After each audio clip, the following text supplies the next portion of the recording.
आप देख रहे हैं जय भारत टीवी। मेन मुख्य कारण जो है इसका, जो टनल से जो रिसाव हो रहा है, इतना ट्रिमेंडस डिस्चार्ज हो रहा है, उसकी वजह से ये कारण हो रहा है। क्योंकि वो सारा मटेरियल जो है स्लाइडेड मास है, इतना फोर्स से पानी आ रहा है ना, क्योंकि स्लोप वही है, ग्रेविटी के अनुसार, ग्रेविटी के उसमें आकर के सारा कटाव कर रहा है, नीचे अंदर अंदर कटाव कर रहा है, उससे सारे ये क्रैक्स आपके डेवलप हो रहे हैं। क्योंकि अगर ये पानी आता रहेगा तो क्रैक्स वाइडनिंग होते रहेंगे और उसको जो है आप कंट्रोल करना बहुत मुश्किल हो जाएगा। देखिए, आपको ग्राउंड में सिचुएशन देखनी पड़ेगी, कहाँ पे कितने डीप क्रैक्स हैं।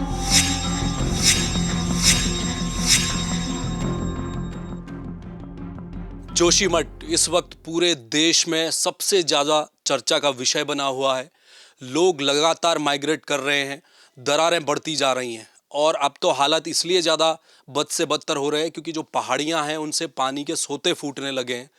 क्या कारण है जोशीमठ में ये आपदा, जो आने वाली आपदा को की ओर इशारा कर रही है, वो क्यों ऐसे हालात बने, उसके पीछे के कारण क्या हैं और उसका ट्रीटमेंट क्या हो सकता है, ये जानने के लिए आज बेहद ख़ास मेहमान इस वक्त हमारे साथ जुड़े हैं जय भारत टीवी में।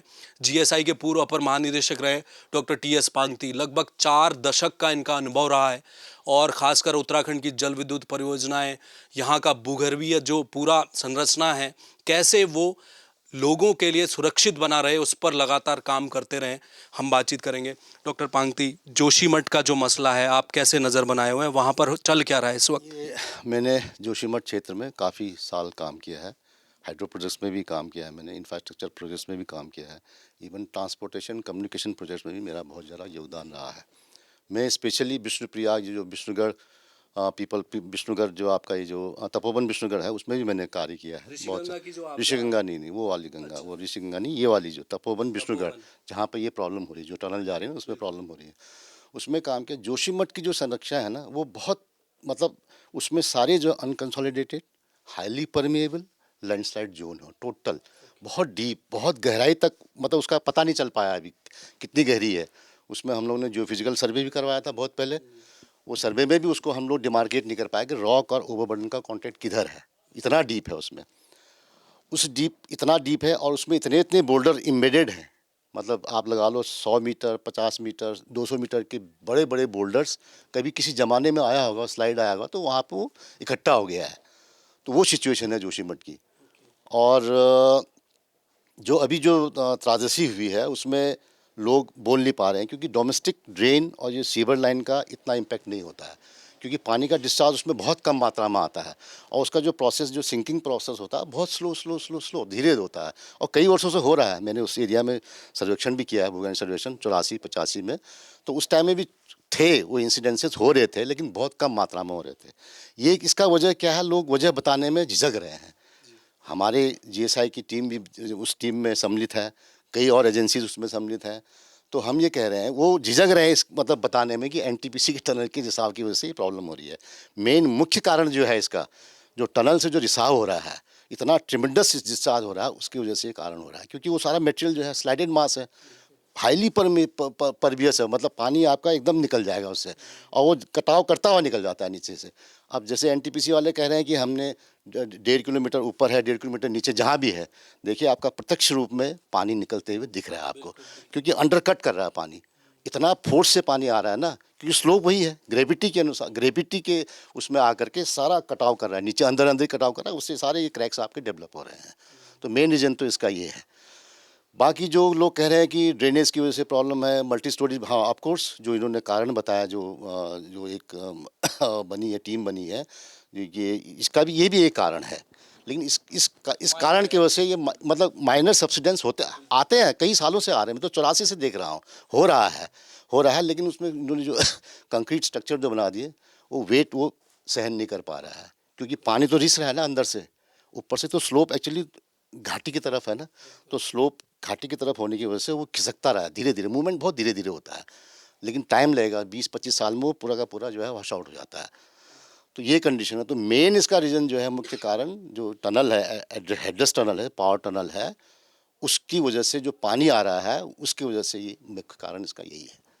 सर, तो इसका कोई ट्रीटमेंट है क्या, चारा क्या है अब हमारे पास? ये है कि पानी को इमीडिएटली डाइवर्ट कर दिया जाए अन्य क्षेत्रों में, मतलब इस क्षेत्र को छोड़ करके किसी अन्य क्षेत्र में कर देंगे तो आपके क्रैक्स जो है वहाँ पे बहुत हद तक बंद हो जाएंगे, क्रैक्स स्टेबल हो जाएंगे, वह क्रैक्स वाइडनिंग नहीं होगा उसके बाद, क्योंकि ये पानी की रिसाव तो कंटिन्यूस आपने देखा मारवाड़ी में पूरा मटमेला पानी निकल रहा है। ये प्रत्यक्ष रूप से वही कारण है भाई, कहाँ से आ रहा है पानी।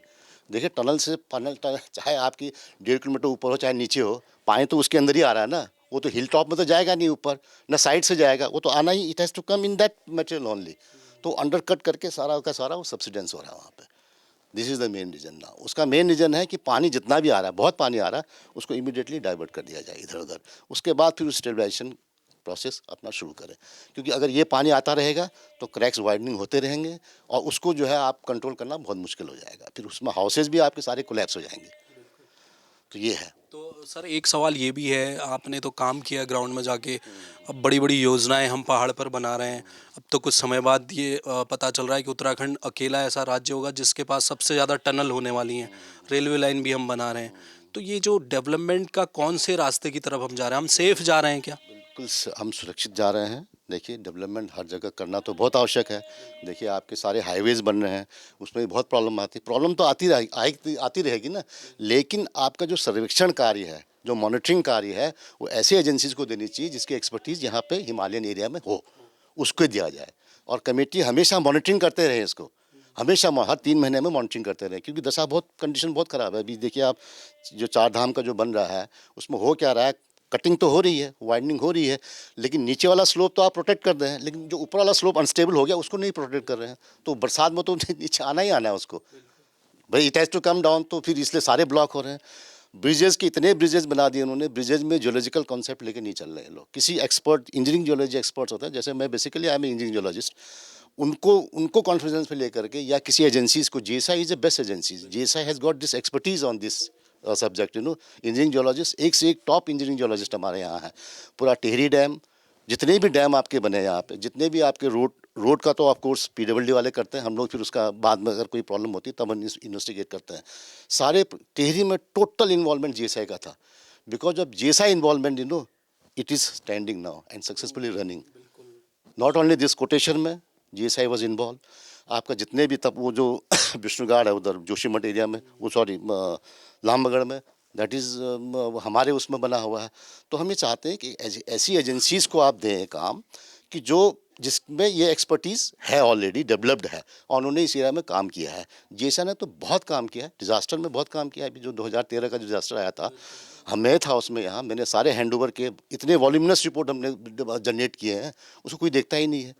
उसके बाद मैंने क्या किया, जब वो वॉल्यूमिनस रिपोर्ट में भी एक केदारनाथ का मैंने एक कॉम्प्रिहेंसिव ट्रीटमेंट प्लान भी इनको सरकार को दिया था, तब कांग्रेस की सरकार थी। उसमें वो जो कैबिनेट से थ्रू हुआ और सारे जो मेरे रिकमेंडेशन थे उसको फॉलोअप किया गया। अब इस सरकार में हो रहा है, कुछ फॉलोअप हो रहा है, कुछ नहीं हो रहा है। तो मेरी यही इस माध्यम आपके इस चैनल के माध्यम से मैं यही गुजारिश करूंगा, जो रिकमेंडेशन जीएसआई ने दिए उसको इमीडिएटली इम्प्लीमेंट ग्राउंड में किया जाए। अब जोशी ऐसा नहीं है, परियोजना आए लेकिन उसको साइंटिफिक वे में अगर काम करें या उसे एक्सपर्टीज सुरक्षित रूप में काम करें तो डेवलप। मतलब टेहरी देखिए क्या प्रॉब्लम हो रही, टेहरी से कुछ नहीं प्रॉब्लम हो रही। तब लगता था कैसे बनेगा क्या हो जाएगा, लेकिन अब देखिए आपका भाखड़ा डैम जो है इतने साल पुराना, 130 साल पुराना है, इतने एडवर्स कंडीशन में बना हुआ हो, और जीएसआई ने हेल्प करके उसको देखो स्टिल स्टैंडिंग नाउ। तो मैं कह रहा हूँ कि जितने भी expertise, GSI is the only expert agencies जो ये सब काम को कर सकती है। भूस्खलन में काम करती है, बहुत बड़ा काम कर रही है भूस्खलन में, तो पूरे इंडिया में कर रही है। हम लोग नोडल एजेंसीज है, GSI is a nodal agencies for the landslides. उसकी एक्सपर्टीज़ को आप लो, एक कमेटी बनाओ, हाई लेवल कमेटी बनाओ जो ये सब काम को मॉनिटर करते रहे। अभी देखिए आपका एक नयन नगर में सुन रहा था कि वो टनल बन रही है। टनल तो बहुत बेस्ट ऑप्शन है भट्ट जी, बेस्ट ऑप्शन है पहाड़ों के लिए, बशर्ते वो ढंग से बने, कायदे से बने, लोगों को एक्सपर्ट ओपिनियन लेते रहें, उसकी मॉनिटरिंग होते रहे, तो बेस्ट है। जोशीमठ में क्या दिक्कत आई थी टनल को लेके? जोशीमठ में टनल को एक्चुअली क्या होता है ना, टीबीएम से कर रहे हैं वो लोग। टनल बोरिंग मशीन होती है, उसके माध्यम से वो टनलिंग करते हैं।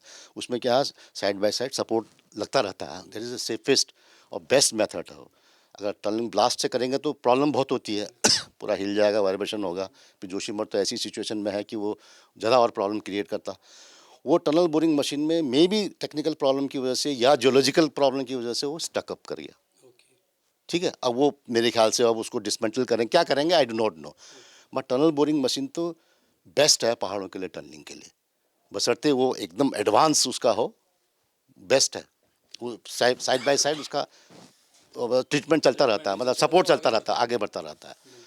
और उसमें क्या होता है कि जैसे रॉक की कंडीशन पे वो चलता है आगे, रॉक की कंडीशन को देखते हुए वो है ना, उसका सारा टेक्नोलॉजी ऐसी है, अब तो ऐसी लेटेस्ट टेक्नोलॉजी आ गई है कि वो साइड बाय साइड वो सपोर्ट करता हुआ जाता है। अब सर जोशीमठ के लोगों के लिए, सरकार के लिए आपकी क्या राय होने वाली है? एवैक्यूएट कर दिया जाए सबको, क्या आगे रह पाएंगे लोग वहाँ पर क्या? उसमें ऐसा है साहब, देखिए सबसे पहले तो टनल से पानी को इमीडिएटली डाइवर्ट कर दिया जाए अन्यत्र क्षेत्रों में जहाँ इस टाइप की प्रॉब्लम्स ना हो, बहुत दूर लेकर पैरेलल टनल बना करके कर सकते हैं, ड्रिफ्ट बना करके वो डाइवर्ट कर सकते हैं। जहाँ पानी डाइवर्ट हो गया आपका सिंकिंग प्रॉब्लम्स कुछ हद तक कम हो जाएगा, बहुत कम हो जाएगा। उसके बाद देखिए आपको ग्राउंड में सिचुएशन देखनी पड़ेगी, कहाँ पे कितने डीप क्रैक्स हैं, क्योंकि डीप क्रैक्स को तो या तो फिलअप करिए क्ले से, उसको कॉम्पैक्शन करिए और प्लेन बनाइए, या तो ग्रीन बेल्ट डिक्लेयर कर दीजिए। जहाँ पे बहुत ज़्यादा प्रॉब्लम्स है उसको तो आपको इवैक्यूएट करना ही करना है, हटाना ही, शिफ्ट हट करना ही करना है। और उसके बाद जो है उसको आप कॉम्पैक्शन करके फिलिंग करके उसको क्रैक को सारा वो कर दीजिए, ठीक है। उसके बाद वहाँ पर ग्रीन बेल्ट डिक्लेयर कर सकते हैं। ग्रीन मतलब या तो लाइट स्ट्रक्चर आप बनाएं वहाँ पे, जैसे ये प्री फैब्रिकेटेड जो आजकल आ रहे हैं उस टाइप के स्ट्रक्चर बना सकते हैं आप। उस पर सरकार सोच भी रही है कि फिर सरकार सोचे तो ज़्यादा अच्छा रहेगा, बहुत अच्छा रहेगा। और ड्रेनेज और सीवर का जो है ना वो चैनलाइज होना चाहिए और काफ़ी डीप तक उसका जो आउटलेट है ना वो कभी इस मटेरियल में नहीं जाना चाहिए। अगर इस मटेरियल में जाएगा, क्योंकि कुछ हद तक तो आपने चैनलाइज कर दिया, उसको सीमेंटिंग कर दिया, उसके बाद तो ओपन हो जाएगा ना, तो again it will create problems. तो उसको जो आउटलेट है उसका, जो ड्रेनेज का, सीवर लाइन का, ऐसी जगह निकाले जहाँ पर वो फॉल होके वो इस चीज़ को अफेक्ट, इस एरिया को अफेक्ट ना करे। चलिए, शुक्रिया सर हमसे बात करने के लिए। धन्यवाद साहब, धन्यवाद आपका बहुत बहुत। तो ये थे डॉक्टर पांगती, जिन्होंने 3 मुख्य रीज़न है। एक तो जो टनल का जो पानी है, इनका कहना है कि बहुत जल्द उसे डाइवर्ट किया जाए, पहला काम ये होना चाहिए। दूसरा, जो सीवर और ड्रेनेज की बात सरकार बार बार कह रही है उस पर भी काम करिए, लेकिन उसके बाद जो दरारें आई हैं उनको फिलअप करना होगा और देखना होगा कि दरारें कितनी गहरी हैं और उसे ग्रीन बेल्ट बना सकते हैं। फैब्रिकेटेड वहाँ के माहौल के हिसाब से अब घर बनने चाहिए, लेकिन अगर खतरा बढ़ रहा है वहाँ से लोगों को हटाना होगा और ये कोशिश अब होनी चाहिए कि बहुत शीघ्रता से काम हो। आज मुख्यमंत्री एक बैठक भी लेने जा रहे हैं 6 बजे सचिवालय में, हाई प्रोफाइल ये बैठक होने वाली है। पीएमओ की नज़र भी जोशीमठ पर इस समय गड़ी हुई है, तो बहुत बड़ा हाई प्रोफाइल मामला है, बहुत बड़े नुकसान, खतरे सामने हमारा खड़ा है। जितनी तेज़ी से काम होगा उतने जल्दी जोशीमठ सेफ होता जाएगा। कैमरामैन मयूर उपाध्याय के साथ हेमभट्ट, जय भारत टीवी।